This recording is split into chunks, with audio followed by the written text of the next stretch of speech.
Hello and welcome to this problem number 1494, which is like 1494 parallel courses 2. Now this problem is, as I often tell you, that lead code problems, the label is often not right. The problems are really little bit easier than hard, but the label is generally hard. But this is actually a very opposite problem. This is actually a very difficult problem. Like of course there are more difficult competitive coding problems than this, but relative to what we see in lead code, this is actually a really challenging problem. So the label here should not be hard, but it should be very hard, right? So with that said, let's actually try and understand this problem. Uh, yes. So given an integer n representing the number of courses at some university labeled from 1 to n, right? So what do we have? We have some courses which are given at a university and they're labeled from 1 to n. Okay, that is what we have. And the array of dependencies where dependency xi to yi represents the prerequisite relationship, that is a course xi must be taken before the course yi, right? So look at this graph. This graph is given, there are like these four courses, so n is equal to 4, right? And when n is equal to 4, what we know is this course 2 needs to be taken before 1, course 3 needs to be taken before 1, right? And once 2 and 3 are completed, you'll need to take 1. Once you take 1, you need to take 1 before you need to take 4. So if somebody asks you how many courses do you need to take before 4, then it is like 1, but to take 1 you'll need 2 and you'll need to take 3. So 1, 2 and 3, all of these three courses are to be taken before you have to take 4, right? So this graph is nothing but a prerequisite graph, right? So you're also given an integer k, right? So you're given this dependency graph for some n courses, and you're also given an k. Now the condition is that in one semester you can take at most k courses, right? At most k courses. As long at most, right? You can take less than k, you can take exactly k, right? Courses, as long as you have taken all the prerequisites for the course you are taking, right? So you need to take the courses according to the prerequisites, but at most k courses you can take, right? So the question is, you have to return the minimum number of semesters to take all the courses, right? So that is the question. And that is the premise of this question. So let's think about this question for a while before we do anything else. So in this, so there are two examples which you have to take. We can take, so there is this example one. In this example, what we know is we can we have this. So in the, how many semesters would you want to take?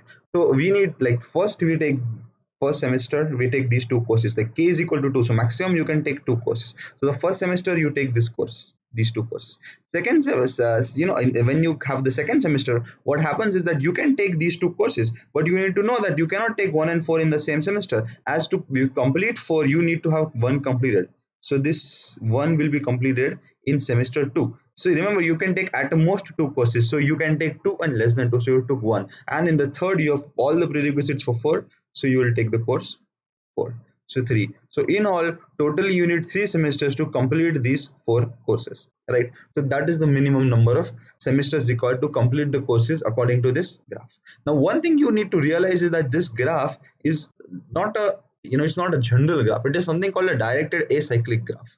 A directed acyclic graph means there is no cycle in these graphs, and it has, like, so basically it's like it's a special type of graph. It's a DAG. So see, look, there are like no cycles, because if there was a cycle, if one was a prerequisite of 2 and 2 was a prerequisite of 1, then we'll be in this infinite loop where we would not be able to take any course before D1. So there are no cycles in this graph. That is guaranteed by the structure of the problem, and that is how we proceed with this. So this is the directed acyclic graph, and there is one direction flow of the arrows which move, and there is no cycle, right? So that is the DAG. And there is, like, DAG is like, there are many algorithms to work with them, but this is the first observation you need to make, that this is the directed acyclic graph, right? Right. Now this is 3. Now in this case, k is equal to 2. So look at this case now. Now we have, like, we can take two courses, and like these 5 courses to take, and we can take 2 courses at a time. So what can happen is, first we can take any of these 4 courses, any of these 3 courses, because they don't require any prerequisites, right? But we know that the maximum courses you can take in a semester is 2, so you need to take these two courses, or like any of the two courses there. You could have taken four. There is nothing that stops you to take four, but because K was two, we cannot take four. You can take maximum two courses in it, right? Yes. After you do that, this is the first semester, right? Second semester, you can take two courses, but you cannot take one because you still have one prerequisite left. So you will take the fourth course in the second semester. You'll take one in the third semester, and now you have all the prerequisites completed at five, so you'll take five in the fourth semester, right? So now 1, 2, 3, 4. So you took 4 semesters to complete this type of courses in these DACs. So the output is four, right? So the question now is that you will be given a general graph. You will be given a general directed acyclic graph, and you need to figure out what is the how many minimum number of semesters you require to take these courses. So this question is actually, if you try to solve it, this question is actually an NP complete problem. It's basically an NP hard problem and NP complete problem, both of them. So depending upon whether you frame it as a decision problem or not. So basically, it's an NP class problem, right? What is an NP class problem? An NP class problem means that there is no algorithm which can solve this problem in polynomial time. In polynomial time means we cannot write an order of n, order of n square, order of n cube, order of any polynomial of n time algorithm to solve this. We are forced to use an exponential time algorithm to solve it, which means that we are forced to use all the possibilities. We are forced to exhaust all the possibilities, exhaustively check all the possible combinations, and then we are able to output the solution.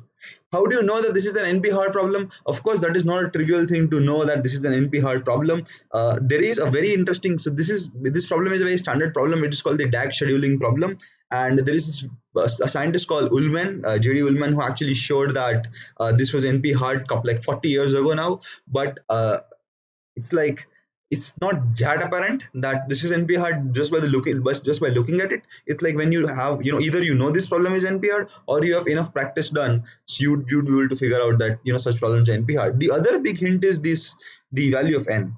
The value of m, it was, if there was any cubic or quadratic or any of such algorithm which could have existed, then the value of n could have been in the thousands or tens of thousands. But the value of n is 15. This is a strong indicator that for this problem there is no polynomial time algorithm which can exist. This such small n can only happen when there is only an exponential time algorithm, right? And the fact that there is no polynomial time algorithm to do this, and this is actually an NP hard problem which we are trying to solve in a coding context, actually makes this problem really hard, right? And we are going to understand this. So this problem is like the traveling salesman problem. If you know, traveling salesman problem is a more famous problem. It's also an NP hard problem. So there is no polynomial time algorithm to solve the traveling salesman problem. You can basically, it's like brute force of traveling salesman is O of n factorial. You can do better than brute force by carefully being a little bit greedy, being a little bit careful in checking the possibilities. But the greedy, like, you'll never be able to achieve a polynomial time algorithm. You'll still have an exponential term in your algorithm. That is what is good about it. So that is what we are going to do. We are going to do use some tactics to make this as efficient as possible. But due to the nature of this problem, there is no polynomial time or fast algorithm to do it that way. So what is the first observation one needs to make? The first observation which one needs to make is that this is actually a bit masking problem. What is a bit masking problem? Bit masking. Bit masking is using ones and zeros to represent whether something is present or not present, right? Using ones and zeros carefully to represent a state of the system, right? So this is like, we are there's many states possible in this. So imagine this, like, there's a few courses you have taken, there are few courses you're not taken. There's, you've taken these courses, you've not taken these courses, you've taken that courses, you've not taken that. So like, there are many possibilities to this, right? So we need to use zeros and ones carefully to represent the state of the system, because in all there are 2 power 15 possibilities of the way you could represent this, right? And like, which is like representing all of them. Now when you like, what you want to do is you want to represent what class you have taken and what classes you have not taken. So there are 2 power, so if there are n possible classes, then there are 2 power n possibilities of configurations of which classes you have taken and which classes you have not taken. Like, let's say you have class 1, 2, 3, 4, to n, right? So like how many ways you can do, you might have taken a class or you are not taken class 1 times, you would have taken a class 2, you might not have taken a class 2, you'd have taken class 3 or you're not have taken class 3, so on and so forth. So basically every time you have this option of whether you have taken this class or you're not taken this class. So total in all there are 2 power n possible possibilities of a state where which class is taken and which class is not taken, right?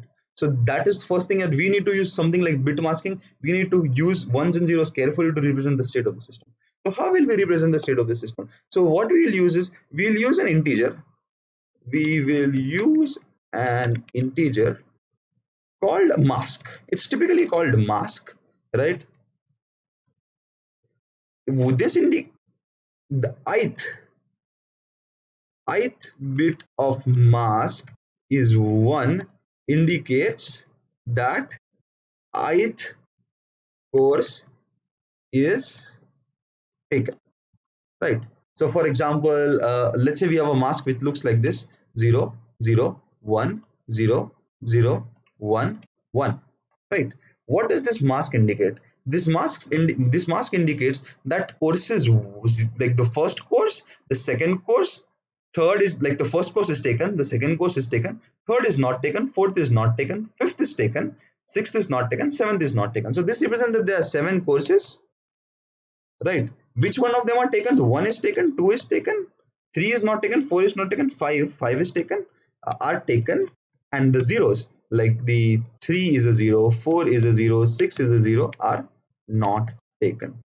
So any possible state, if you have, can be represented as zeros and ones. So where one ith bit is 1 indicates that ith course is taken, right? So this thing is entirely called a mask. The size of the mask is the total number of courses, right? In this case, the total number of courses are 4, so the size of the mask would be 4.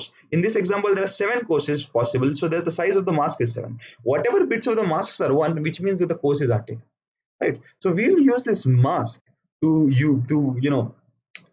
store the state of the system. That is the first thing we need to take into consideration. The second thing to take into consideration is that this is, we will,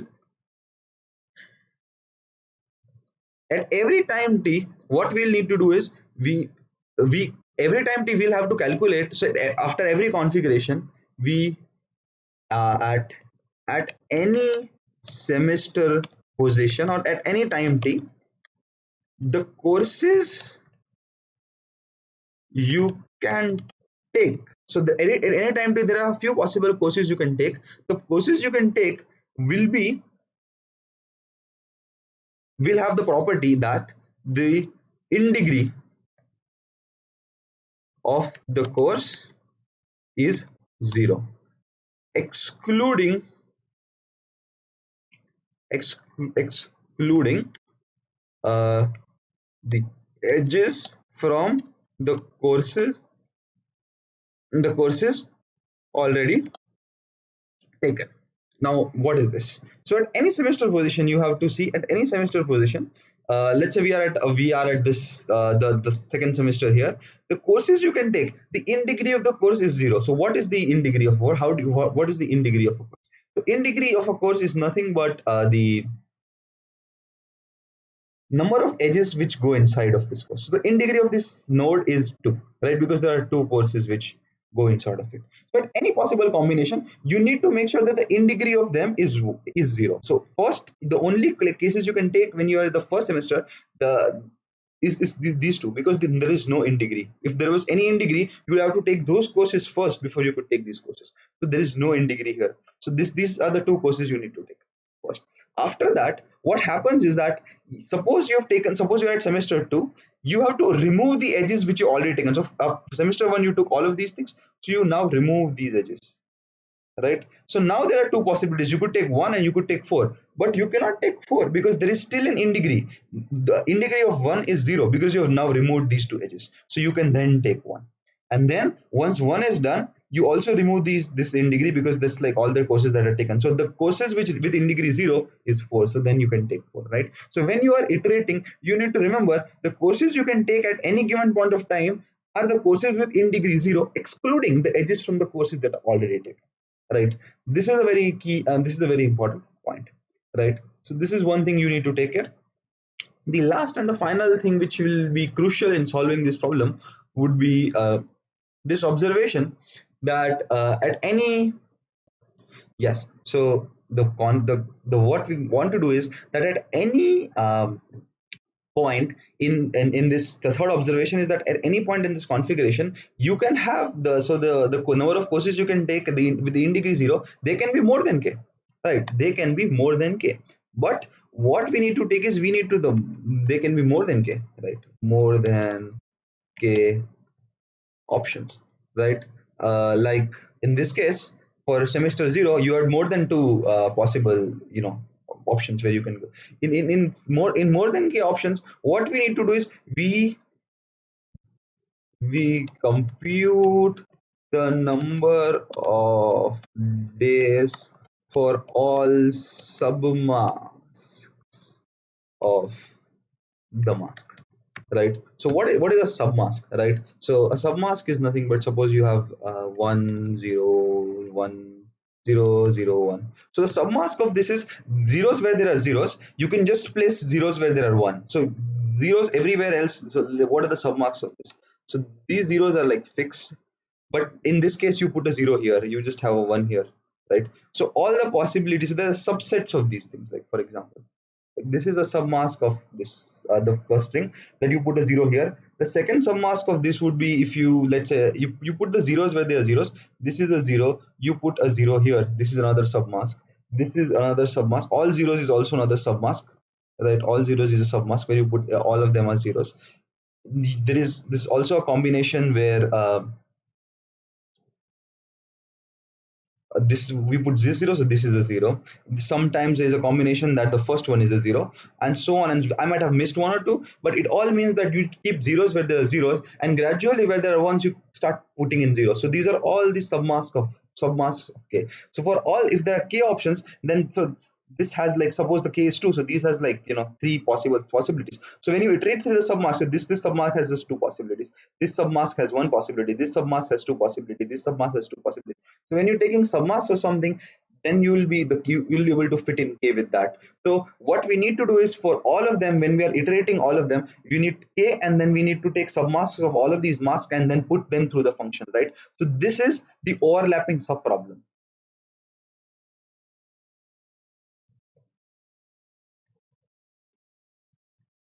Problem, right? Property that like, if you have more than k options, we compute the number of days for all the submask of the mask. So this is the overlapping sub problem, because let's say this 100, this mask possibility would have come in some other initial starting position, the submask would have been this. So if you already have computed what are the number of days when this submask is there, then we can directly put it there. So this becomes a bit masking and a DP problem, because there's this very interesting substructure and, like, optimal substructure and overlapping sub problem here, right? So how are we going to approach this problem? The first thing is we're going to use bit masking, and what we're going to do is we're going to represent the courses at this as this mask, where one, like, the ith course is one. It means that the ith course is taken at this position. Like at any semester position, we realize that the courses you can take are, we have to see whether the Indegree of the courses is zero, excluding the edges from the courses that are already taken, right? And when there are more than k options, what we do is we compute the number of days, for all the submasks of the mask. So when there are more than k options, we enumerate all the options where submask where we just have exactly k days, right? K days, and then we just do it, right? It may so also happen that there are less than less than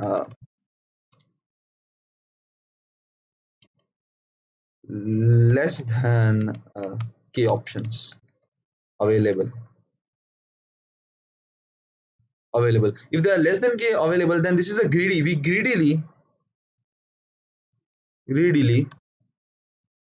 take all the options. Please don't mind my spellings because they are pretty bad. Take all the options, right? So if there are more than k, then we enumerate all the possibilities and check exactly all the k ones. And if they are less than k, then we have to greedily take all the options. Like in this case, this were two, but now the k was two, but options which we had was just one. So we have to greedily take that one option, right? So on and so forth. That is how we are going to solve this problem. Now let us do this in code, right? Of course, it's going to be a long video. It's going to be a slightly, this is going to be a slightly challenging thing. But if you understand the structure, then this is a straightforward problem. So rewind, try to think of all of these things on your own, and then you will be able to solve this easily. Yes, so let's get the real estate right. Okay, we'll have to find some space. Okay, so these are the comments, like hopefully they'll be helpful to somebody who reads this code. um, okay, so in this thing, what we need to have is we need to have some global variables. I want to have small n and capital K as global variables because we are going to use a dp solver function. So I can change the initialization. So you have int n is a global variable and int k is also a global variable, right? Yes. What we then need is we need this DP array, right? So other than that, we need this graph array, so which would be uh, vector int graph of 15, right?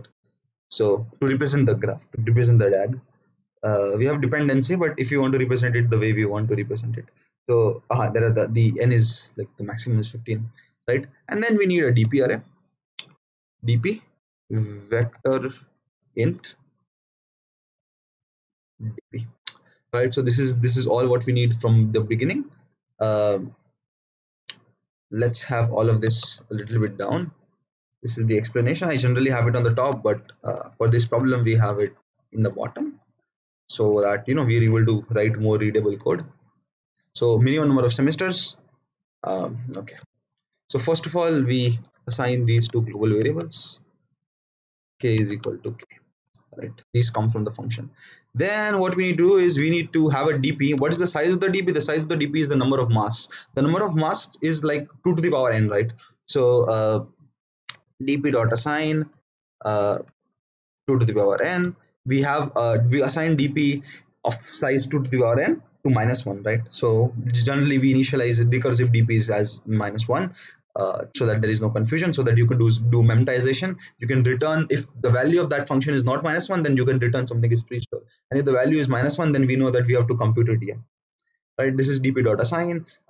Now let's iterate through all the dependencies. For int I is equal to 0, I greater than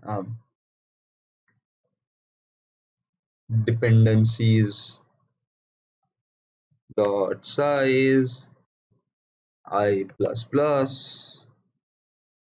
Yes, I greater than dependencies dot size I plus plus. Now when we have this, we have to, now all of this starts with 1 4 2 3. Now we cannot start with 1 because the entire bit masking error, there is a notion of a 0th bit, there is a notion of a first bit, so we'll have to like reduce all of these numbers by 1. So for that we simply cheatily do this. We, for the ith node to 0, minus minus. For the ith node for 1, minus minus, right? And then we just do graph of dependencies. So we start from 0, I of 0 dot push back whatever it is connected to, which is uh, I of 1, right? Whatever it's connected to. Now once this graph is constructed, we have this int answer which we care about, and is number of, so this is like uh, required sems. This is a function we are going to write. This required sem is nothing but the number of sems that is required to start with with current configuration, like the semesters required to start, required to complete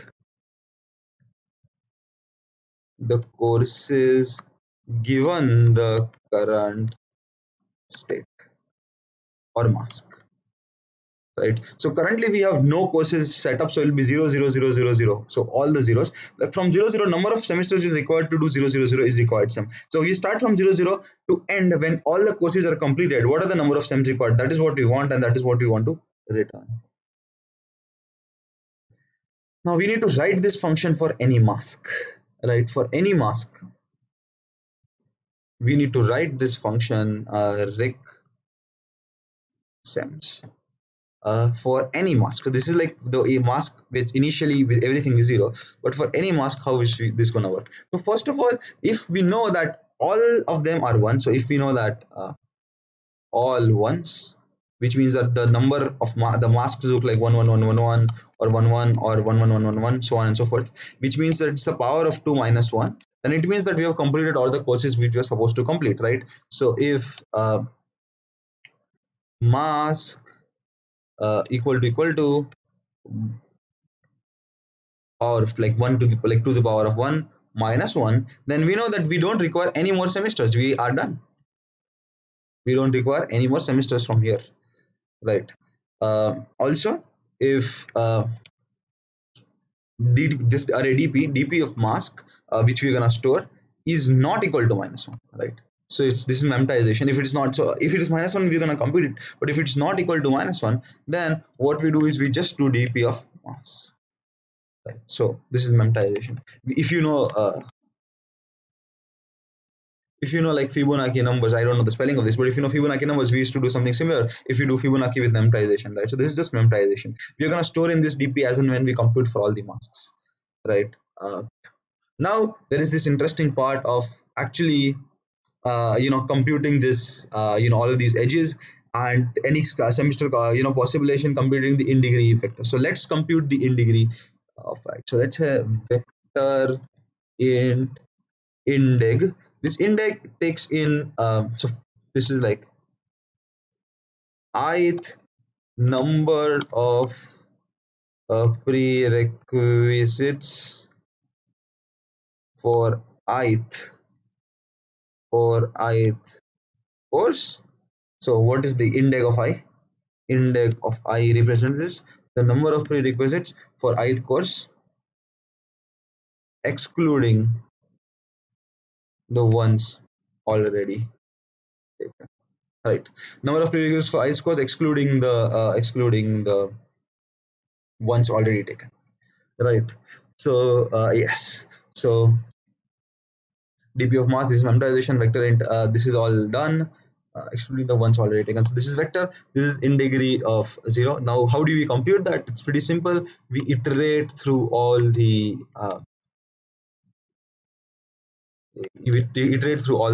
states, like all the courses. Then what we do is we see that if mask, like the mask we have, and very important, if the ith bit of mask is set, which means that if the ith bit of mask is set, which means the ith course is already taken, we don't care about it, right? Because it's already taken, it will not add to the prerequisite, right? So what is this in mask? If and ith bit, so this is like the ith bit of mask. So if mask and ith bit is 1, which means the mask ith bit of mask was also 1, and the mask ith bit of this is also 1. So if both of them are 1, which means that the ith course in the mask is already taken. So if the ith course is already taken, we just continue because we don't care about it, right?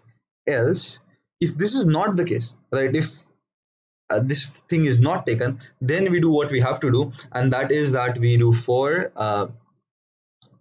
int j is equal to 0, iterate through like all the remaining graph of I size, so all the graph size, we increment j, and we just do in degree of what do in degree of graph in the ith course, the jth attachment to it, like the jth prerequisite is +1, right? So for all the courses that are not taken, we accumulate all the prerequisites and like add one for all of them. Like, add one to this Indegree graph. So finally, this Indegree will have the prerequisite for ith course excluding. We are excluding the ones already taken.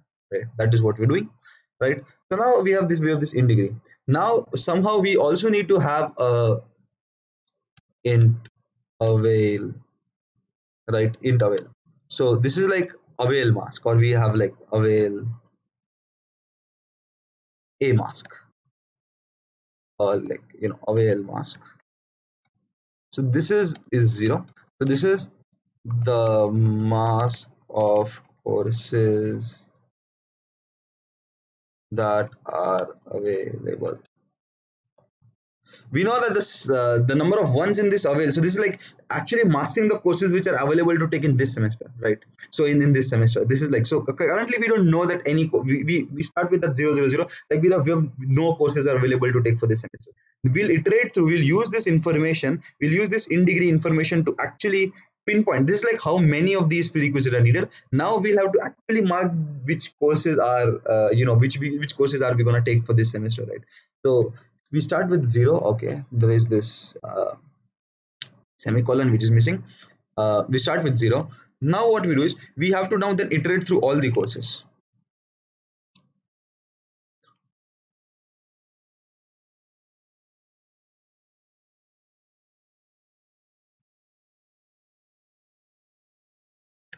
So we have to iterate through all the courses and check. So for int I is equal to 0, uh, I greater than equal to n, so not equal to greater than n, I plus plus, for all of this, for all the courses, if what we need to do is if in degree of I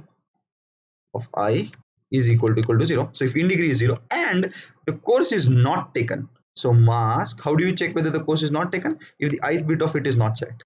Right? If both of them are true, then we know that this course is not taken and its in degree is also 0, which means it is available to be taken. Avail mask, it's available to be taken this semester. So plus is you just set the ith bit to 1. So this is like whatever was in here, just or the ith bit with 1. So the ith bit would be set to 1. That is what we do here. So we are just setting the ith bit here, and once all of them is done, the avail mask would be actually the number of the available will be the exact mask of whichever courses are available to take this year, right? So now we need to take int number num avail, right? So what is this number of avail? So number of ones in this available. So these are like the courses which are available. What exact courses are available? This is like the number of courses that are available. So how many courses would be available? So the number of courses which will be available will be, suppose the avail mask looks like this. Suppose example, e.g. it's like 0 0 1 0 1 1. It means that in this 6 courses possibilities, the courses which are available to taken is like this one, the first one, the second one, and the fourth one, right? So the number of available will be 3 because there are total 3 courses available, right? So how many number of courses will be available? So the total number of courses will be available with the number of ones in this thing, right? So to count the number of ones in this thing, C++ has an inbuilt function. It's called built-in pop count, right? And how many built-in pop count of avail mask, right? This would be the built-in pop count of avail mask. So whatever the avail mask would be, so you understand, if the avail mask is this, we exactly with avail mask we exactly know which of the which of these things are one, we like which of the courses are to be taken this semester, and number of them would be the number of ones there. So this is number avail. Now we have to do the optimal part, right? So now we have to see that if number of avail, if number avail is greater than k, we have to enumerate submasks, right? So that I'll check all the submasks, and for the submasks with exactly size k, we'll check which of the submasks is actually the most profitable. And if it is not, else if this is not, then it's wise to take all the available courses, right? If this like is the case 5, and if you're like 4 courses available to take, then you cannot do anything, you just take all of those 4 courses. But if there are 6 or 7 available, you will have to select which one of the them are best to be taken first, right? So that is where you need to evaluate these enumerate the submasks, right? So let's enumerate the submasks. How do you do it? So before this, we need to have, we're gonna do dynamic programming here. So we just have this variable called int taken. So this is the maximum number of courses taken. So this is actually infinity to start with. So infinity in our case, the maximum courses taken at any point is actually 0, is n, right? So for our purposes, n plus 1 is infinity. So this is like, you start with infinity in like the minimum comparisons for DP. So this is actually this. So we'll have to enumerate submasks. So how do you enumerate submasks? So now enumerating submasks is actually a problem of its own, and I will not cover this in this video. So there is a trick of enumerating submasks. I might actually make another video of doing that if people demand, but there is this standard way of doing it. Let me do that for you. So let's say int m is the numAvail. This is something which I generally do. Int s is the submask you need to take. So the way you do it is s is equal to like just say s is equal to m, iterate until s is not 0, and then s is equal to s minus 1 and m. If you just use a little bit of your logic, you realize why this generates submask, but actually this is a very interesting way of generating the submask, right? So this will generate submask. So if we have to see that if built-in popcorn, so if the whatever, so s will be the mask generated. So if the in the generated masks, if the number of ones, the number of courses are not equal to k, right, then there is no point in having them because they are suboptimal, because like they'll be like 0 0, like there's the suboptimal, we don't want them. We only want a possibility where they're exactly equal to k. That is what we consider, and that is what we, so if there are more than k courses available, the 7 courses available and k is 5, it is stupid to take 4 courses, or it's stupid to take 3 courses. We at least have to take all 5 of those courses, right? So inherently this is though a brute force problem, there is a greedy structure which is formed in, internally. So if there is anything less than k, it will be discarded because it is suboptimal. If there is anything more than k in this in the submask, then it will be discarded because we cannot take them. We exactly how to take k. So if it's not equal to k, we just continue. And if they're exactly k, then what we do is we just say taken is equal to uh, standard minimum. We're taking the standard lambda library of the previous taken, comma, we've used this one semester to take these courses, plus the semester required, like the required semesters,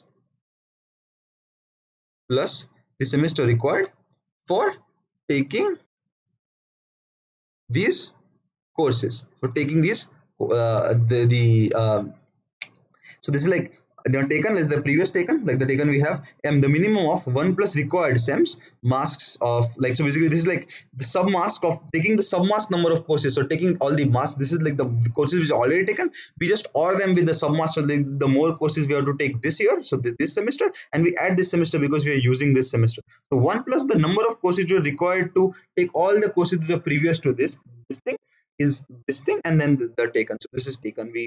So mask or s's, we take all the courses which were already taken in this mask, and from now on we also or the courses which this submask urges us to take, right? So that is also s. That is why it's or s, and this is taken standard meaning minimum of the, else it is wise to take all the courses. So we just do taken mean of taken all of this, but instead of submask of s, we just say that it will all the of taking all the available. So instead of finding submask of all the number of available, sorry, not yeah, instead of finding the so this would be m would be this, not number available, it will be the mask of available. Sorry. So we are enumerating all the masks of the available masks, right? And this is the submask of them which has exactly size k, because this thing was bigger than k. But now if we have anything less than k, then whatever we are available, we take all of these courses. So we take all of these courses. Finally, once all this loop gets over, once this else is done, and like the loop gets over, uh, what we do is we just return uh, dp of mask, and we assign it to taken. So we just return taken. So how many courses, like minimum number of courses to be taken with this configuration with this taken, and we're also assigning it to dp of mask. So whenever somebody is trying to compute it with required sem of of some subset of the some submask of the given configuration, it's already stored in this, so it'll directly use the memtized version of it, right? And this is how you solve this problem. And now let us look whether there is a mistake which I've made or not in this thing, which I'm pretty sure which I would have made. Oh no, accepted.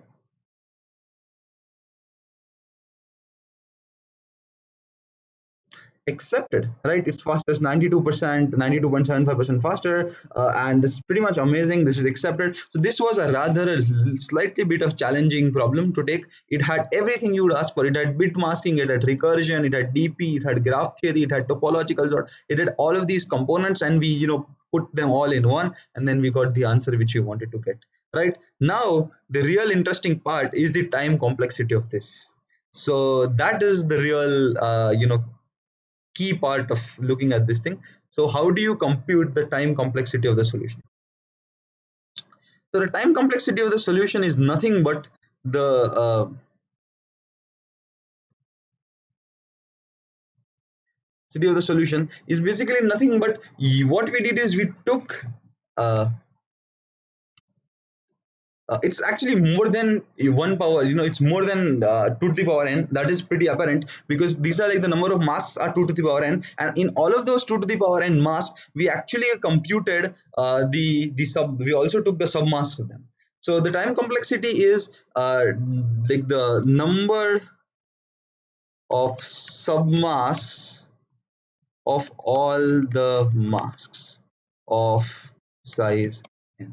So the number of masks which are of size n is actually given 2 power k. Now all of those 2 power k masks have their own submasks, right? And how do you compute those submasks? So let's see. So this is the key important topic.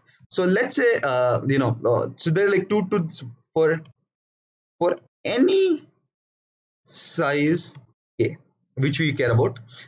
Let's say, let's not confuse it with any size m, with any intermediate size m. There are total 2 power m possible masks of size m, and the 2 power n possible size of all the total mask size. But for how many submasks? The question is how many submasks of size m. The answer to them is it's like n choose m, right? N choose m is the number of submasks of size m, right? And so for every so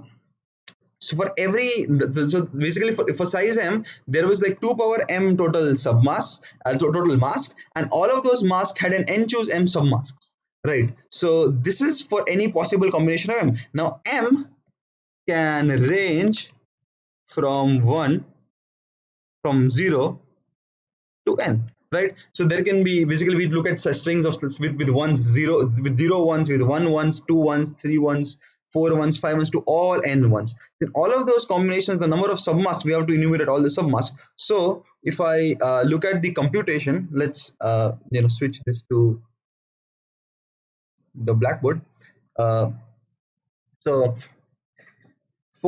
there are for any middle configuration, there are 2 power m strings to look at, times there is n choose m possible substring. Sorry, for any possible combination there is 2 power m, and then there is this n choose m possible submasks which are computable. So these are the total masks, and for each of these total, and for all of them there is like n choose m masks, right? For each submask, this is submask, right? So this is like for any string with number of ones is m. So for number of ones is equal to m, 2 power m into n m computations you need to do, right? And for our intents and purposes, what we have is we have 2 power 1 times nc1 plus 2 power 2 times nc2 plus 2 power n. So like basically finally there are like n possible strings to be made, and the number of sub masks is just 1. So that is the, so basically from 2 to the power 2 to the power 1 nc1, so on and so forth, you have all of these things. So this is nothing but the binomial coefficient for 1 to the power x. So what is the binomial coefficient of 1 to the power xn? So the binomial coefficient of 1 to the power xn is like